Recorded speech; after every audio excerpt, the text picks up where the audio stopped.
तर आज आपण पाहणार आहे introduction to microprocessor 8085. Normally माहितीच आहे मायक्रो प्रोसेसर आपण पाहिलेलं आपले रिव्हिजनच चालू आहे. तर इंट्रोडक्शन टू मायक्रो प्रोसेसर नक्की मायक्रो प्रोसेसर हा कसा यूज होतो आणि त्याचा बेनिफिट आपल्याला सगळ्यांना माहितीच आहे. मायक्रो प्रोसेसर आपल्या मोबाईलमध्ये असतो, त्याच्यानंतर बऱ्याचशे डिव्हाइस म्हणजे सगळ्या आजकाल ज्यादातर डिव्हाइसमध्ये मायक्रो प्रोसेसर हा इनबिल्ड असतो. तर मायक्रो प्रोसेसर म्हणजे काय? मायक्रो प्रोसेसर इज अ आता ते डेफिनेशन आहे. Micro processor is a multipurpose clock derived register based digital integrated circuit which accept binary data as input and processes according to instruction stored in memory and provided result as output. म्हणजे आपण जेव्हा कुठलाही task करतो, म्हणजे तुम्ही normal मी एक example सांगतो दरवेळेस, की जेव्हा तुम्ही कीबोर्ड किंवा माऊस असा हलवता, तर तुम्ही जी हालचाल करता ती एक प्रकारे इन्स्ट्रक्शनच असते. ती इन्स्ट्रक्शन काय होते, थ्रू वायर आपल्या प्रोसेसर पर्यंत जाते आणि प्रोसेसर त्यावर रिॲक्ट करतो आणि आपलं कम्प्युटरवर कीबोर्ड किंवा माऊस हलत असतो. यालाच काय म्हटलं जातं, मायक्रो प्रोसेसर वर्किंग. म्हणजे तो कशा प्रकारे वर्क करतो, तर त्याच्यामध्ये काय काय युनिट येतात. काय तर दुसरी डेफिनेशन अशी येते, microprocessor is an computer central processing unit is a computer central processing unit on a single chip that contains millions of transistors and connected via wires. म्हणजे प्रोसेसर मायक्रोप्रोसेसर काय आहे? A central processing unit on a single chip that contains millions of transistor connected by wire. आता जर बघायला गेलं micro processor मध्ये multipurpose clock derive registered based digital integrated circuit which accept binary and data.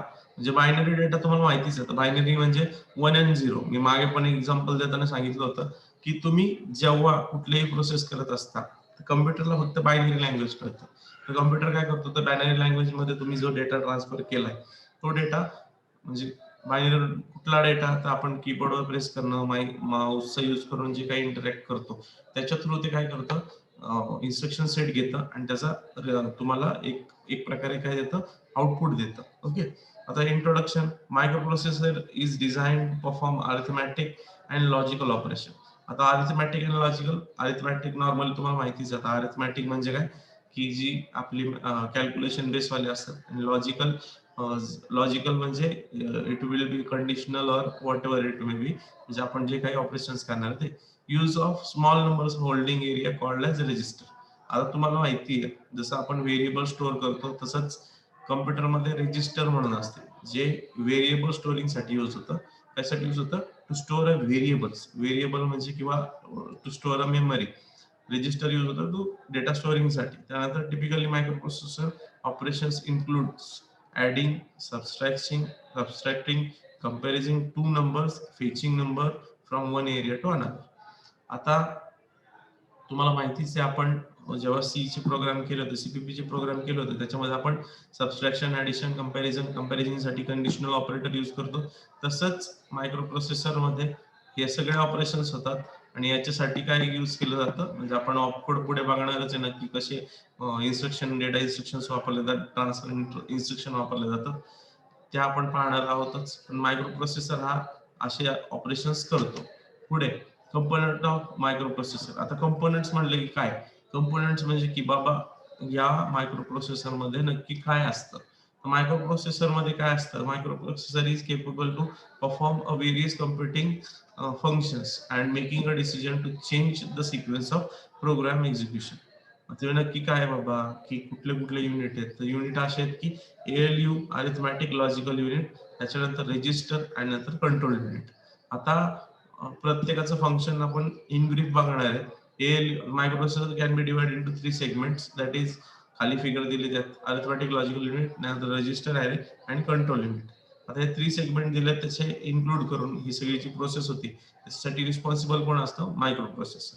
म्हणजे हे 3 unit मिळून काम करतात, त्यालाच काय म्हटलं जातं, मायक्रो प्रोसेसर. आता आपण एएलयू पाहू. सगळ्यात पहिलं ALU arithmetic logical unit. It is the unit of microprocessor various computing functions are performed on the data. म्हणजे नॉर्मली एएलयू अरिथमॅटिक आणि लॉजिकल असं म्हटलंय, म्हणजे ज्याच्या त्याच्या नावातच असं लिहिलंय की अरिथमॅटिक आणि लॉजिकल युनिट म्हणजे जे काही अरिथमॅटिकल फंक्शन्स असतील, म्हणजे त्याच्यामध्ये आलं ऍडिशन, सबट्रॅक्शन, त्यानंतर कंपॅरिझन साठी लॉजिकल म्हणजे काय, लॉजिकल सगळ्यांना माहिती, 11वी मध्ये आपले or gate, NAND gate, NOR gate हे झालेले आहेत, एक्सऑर झालेले आहे. मग त्याचे ऑपरेशन्स परफॉर्म करायसाठी लॉजिकल ऑपरेशन यूज होतं.